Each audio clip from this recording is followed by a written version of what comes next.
علیکہ و صحابک یا سیدی یا حبیب اللہ. ایک بار سارے احباب مل کے الصلاۃ والسلام علیکہ یا سیدی یا رسول اللہ وعلی آلہ و صحابک یا سیدی یا خاتم النبیین یا شفیع المذنبین.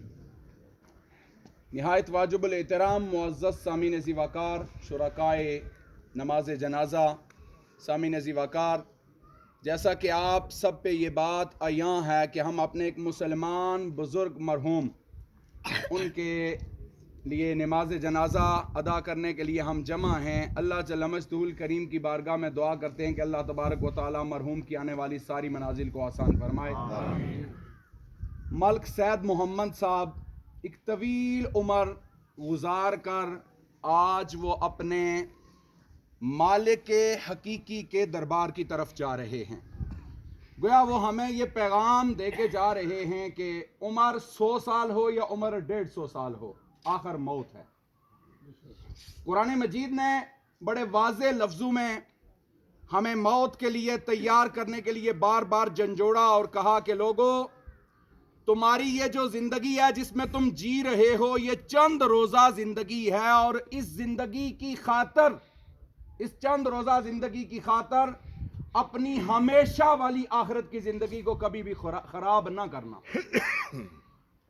علامہ شوکت صاحب سے بات ہو رہی تھی، بتا رہے تھے کہ یہ میرے تیا جان لگتے ہیں، اور بات ہو رہی تھی کہ بزرگ تقریباً 130 یا 40 یا 150 سال کے قریب، جو بھی ان کی عمر ہے اللہ ہی بہتر جانتا ہے، اتنی طویل عمر گزارنے کے بعد یہ آج جا رہے ہیں موت کے سفر پہ. احباب ذی وقار، کفن میں لپٹی ہوئی میت یہ ہمیں کوئی پیغام دے رہی. لمبی چوڑی تقریروں کی ضرورت نہیں ہوتی جنازے پہ. جنازہ ایک خود ہمارے لیے سامنے پڑا ہوا، وہ جو جنازہ ہوتا ہے وہ میت ہوتی ہے، وہ ہمارے لیے ایک عبرت کا نشاں ہوتا ہے.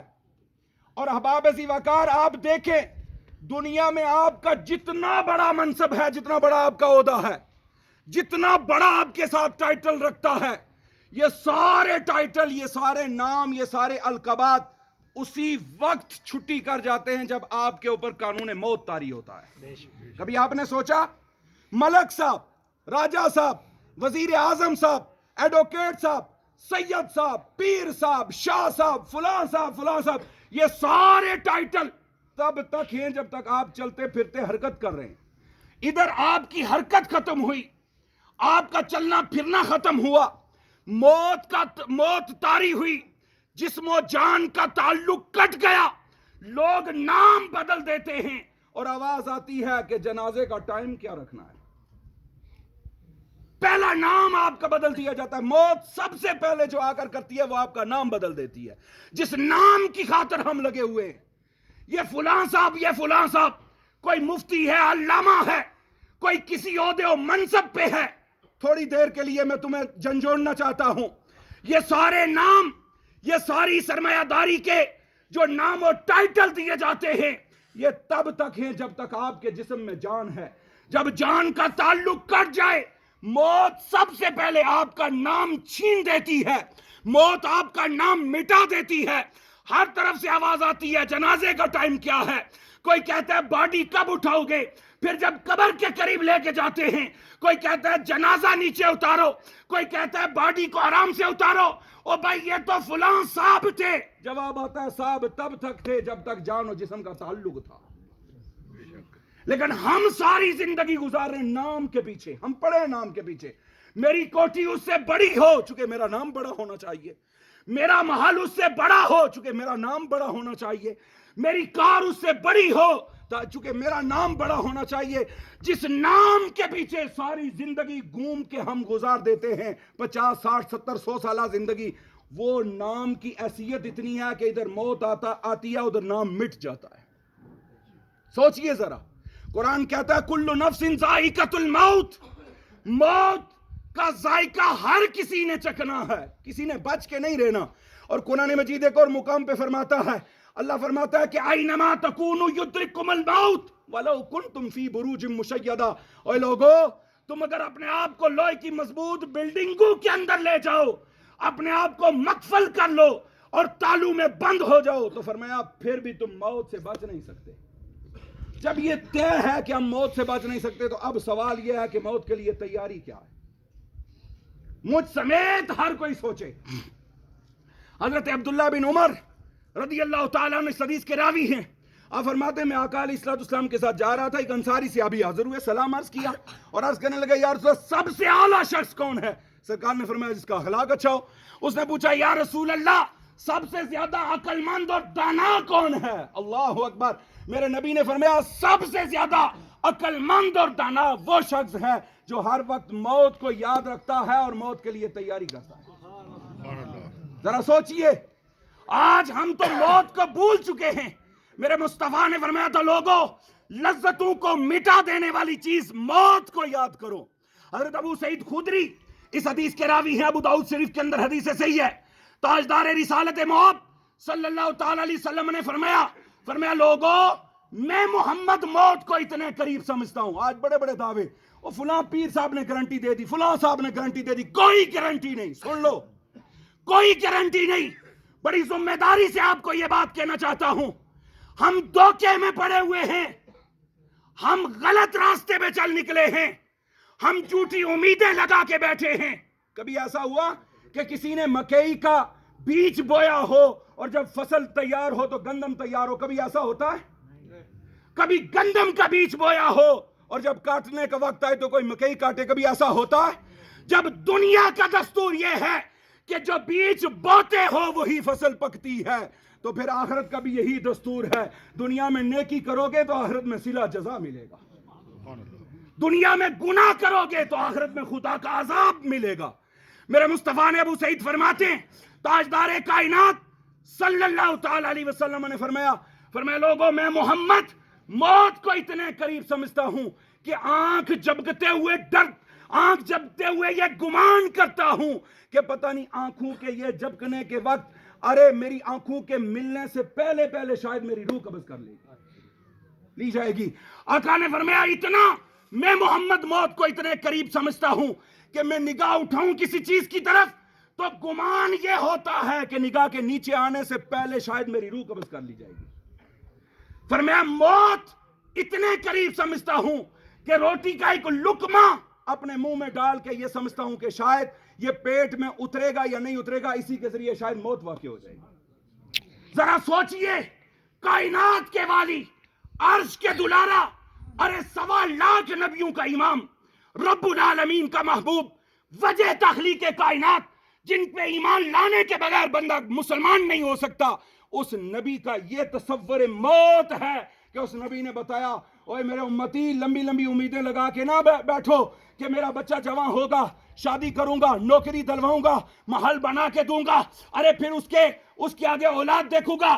نانا فرمایا نانا ہر وقت موت تمہارے سر پہ رہتی ہے, اس موت کے لیے تیاری کرو. اور موت کے لیے تیاری کیا ہے؟ موت کے لیے تیاری ہے مصطفیٰ کے دین پہ چلنا. ہم کتنا چلتے ہیں؟ میں کل محفل پہ تھا تو میں نے ایک بات کہی, میں نے کہا یار انصاف سے بتاؤ کہ آج تک کسی نے آ کر یہ پوچھا کہ نماز کے اندر نماز کے واجبات کتنے ہیں, نماز کے فرائض کتنے ہیں؟ ہمارے 90% سے زیادہ لوگ پہلی بات ہے نماز پڑھتے ہی نہیں ہیں, اور اگر پڑھیں بھی تو کئی لوگ ایسے ہیں جو نماز کا سبق ہی سارا غلط پڑھتے ہیں. لیکن ہم نے کبھی مولانا صاحب کے پاس جا کر بیٹھے کہ مولانا ذرا نماز درست کروا دو, میں نماز پڑھنا چاہتا ہوں؟ نہیں بیٹھے. اتنا حساس اور نازک معاملہ ہے کہ آپ نماز کے اندر پڑھ رہے ہیں نا سورہ فاتحہ, اور آپ نے پڑھا انعمتا یہ لفظ ہے, اور اگر تا پہ آپ نے پیش پڑھ دی اور پڑھا انعمتو تو بندہ کافر ہو جاتا ہے. اتنا نازک معاملہ ہے. آج تک ہمارے لوگ نمازیں درست نہیں کرتے. ہم کن مسائل میں الجھے؟ قبر پہ چراغ جلانا چاہیے یا نہیں جلانا چاہیے, یہ ہمارے مسئلے ہیں آج کے. چوتھے کے بعد روٹی کار کھانی چاہیے یا لوگوں میں تقسیم کر دینی چاہیے, یہ ہمارے مسئلے ہیں. اور قبر پہ پانی چھڑکنا چاہیے یا نہیں چھڑکنا چاہیے, یہ مسئلے پوچھتے ہیں جن کا سرے سے دین سے کوئی تعلق نہیں, اور قبر میں اور حشر میں ہمیں نہیں پوچھا جائے گا. ہمیں کسی کو پوچھا جائے گا کہ تو نے بابے کی قبر پہ دیا جلایا تھا یا نہیں جلایا تھا؟ پوچھا جائے گا کسی کو؟ جب نہیں پوچھا جائے گا تو اس مسئلے کے پیچھے پڑے ہوئے کیوں ہیں؟ محرم کا آتا ہے تو نہیں پتہ نہیں سوچ کہاں سے پیدا ہو گئی, محرم کا مہینہ آتا ہے تو گوشت کھانا چاہیے مولانا یا نہیں کھانا چاہیے, فون آتے ہیں گوشت کھانا چاہیے نہیں کھانا چاہیے. اچھا پھر جب وہ عید کا موقع آتا ہے تو نکاح کی بات ہو تو کہتے ہیں 2 عیدیں ہونا چاہیے, ہو جاتا ہے جی نکاح نہیں کرنا چاہیے, حالانکہ رسول اللہ کی سنت ہے عید کے بعد نکاح کرنا. یہ سارے وہ مسئلے جو ہماری بیویوں نے بنا رکھے ہیں گھر میں، اور شور ہیں، مرد ہیں جو ان کے پیچھے چل رہے ہیں، کہتے ہیں جی ماننا مجبوری ہے نا جی، گھر میں نہ مانے کیسے، چونکہ اس کی بیوی پوری مفتی ہوتی ہے۔ یہ ظلم ہے، شریعت کے ساتھ ہنسنے والی بات نہیں، یہ اللہ اور اس کے رسول کے ساتھ دھوکہ ہے، یہ اپنے آپ کے ساتھ دھوکہ ہے، یہ اپنی جان کے ساتھ ظلم ہے، ظلم، یاد رکھو یہ بات۔ اور میں تمہارے کان کھول دینا چاہتا ہوں، سن لو، آپ قبر پہ لائٹ صرف اس وجہ سے جلا سکتے ہیں کہ وہاں سے کوئی راستہ گزرتا ہو تو یہ ہو جی کہ یہاں سے لوگ تاکہ راستہ گزرتے وقت دیکھیں کسی کا کوئی پاؤں قبر پہ نہ آ جائے، یا کوئی قرآن پڑھ رہا ہو۔ ان دو وجہ کے علاوہ قبر پہ لائٹ جلانا ناجائز ہے، ناجائز ہے۔ کیوں؟ کہ اس قبر والے کو اس لائٹ کا کیا فائدہ ہے؟ وہ تو قبر کے اندر اس کے اوپر آپ نے اتنی مٹی ڈالی ہوئی ہے، اور ہماری قوم کی عقلیں اتنی چھینی جا چکی ہیں، کہتے ہیں نہیں لائٹ نہ جلائی تو بابا ڈر سی قبر ہے۔ ہنسنے والی بات نہیں، ہنسنے والے جنازے میں کھڑے ہیں، توجہ طلب باتیں ہیں۔ ارے اگر وہ نیک ہے، آپ لائٹ جلائیں یا نہ جلائیں، اگر وہ بابا نیکی کر کے گیا ہے، آپ مٹی ڈال کے اندھیرا ڈال کے آگے تھے، ادھر بابا قبر میں جائے گا، ادھر آمینہ کا لال مدینہ المنورہ سے آ جائے گا، میرا رسول آ جائے گا۔ آپ کی لائٹ کی ضرورت نہیں ہے بابا، آپ کے بلب کی کوئی ضرورت نہیں ہے۔ آپ سن لیں توجہ سن لیں، اگر نیک ہیں قبر میں دفنا کے آگے بیوی بچے رشتہ دار عزیز اقارب سارے واپس پلٹ آئے، مصطفیٰ آ جائیں گے، کہیں گے وہ گھبرانا مت امتی، جس نبی کا کلمہ پڑھتا رہا، جس نبی کے طریقے پہ چلتا رہا، وہ محمد تیری قبر میں آ گیا، سبحان اللہ، اور وہ قبر پھر کشادہ ہو جائے گی، قبر بکائے نور ہو جاتی ہے۔ اور میرے مصطفیٰ اگر بندہ حضور کا طریقہ اپنا کے جائے تو حضور فرشتوں سے کہتے ہیں فرشتوں ہٹ جاؤ، اسے چھوڑ دو، میرا غلام آ گیا ہے، میرا غلام آ گیا ہے۔ اب آپ قبر کی پہلی شام میں سن لو، میں ایک بڑی دڑلے دار بات کہنے لگا ہوں، اور سن لو میری بات، لکھ لو، جس کسی نے اعتراض کرنا وہ کر لے۔ قبر کی پہلی رات قبر میں کوئی پیر نہیں آتا، کوئی پیر قبر کی پہلی رات قبر میں نہیں آتا، قبر میں صرف سیدہ زہرا کا بابا آتے ہیں، حسنین کے نانا آتے ہیں، علی المرتضیٰ کے مولا آتے ہیں، کل کائنات کے محمد مصطفیٰ قبر میں آتے ہیں، صرف میرے آقا قبر میں آتے ہیں۔ یہ سب فراڈ اور دھوکے ہیں، آپ کو دین سے دور کرنے کے لیے جال پھینکے جا رہے ہیں۔ آؤ رسول اللہ کے دین کی طرف آؤ، رسول اللہ کی شریعت کی طرف آؤ، حضور کے کلمے کی طرف آؤ۔ میرے مصطفیٰ نے جس دین کی خاطر طائف کے بازار میں پتھر کھائے تھے، جس دین کی خاطر میرے مصطفیٰ کے راستوں میں کانٹے بچھائے گئے تھے، جس مصطفیٰ کے دروازے پہ پورے مکہ شہر کا گوبر لا کے ڈالا جاتا تھا، جس مصطفیٰ کے چہرے پہ، جس مصطفیٰ کی طرف تھوکا جاتا تھا، بدبخت کافر گستاخیاں کرتے تھے، اس مصطفیٰ نے اس دین کو ہمارے اندر چھوڑ کے یہ بتا دیا کہ لوگوں نجات صرف کتاب اللہ اور نجات سنت رسول اللہ میں ہے۔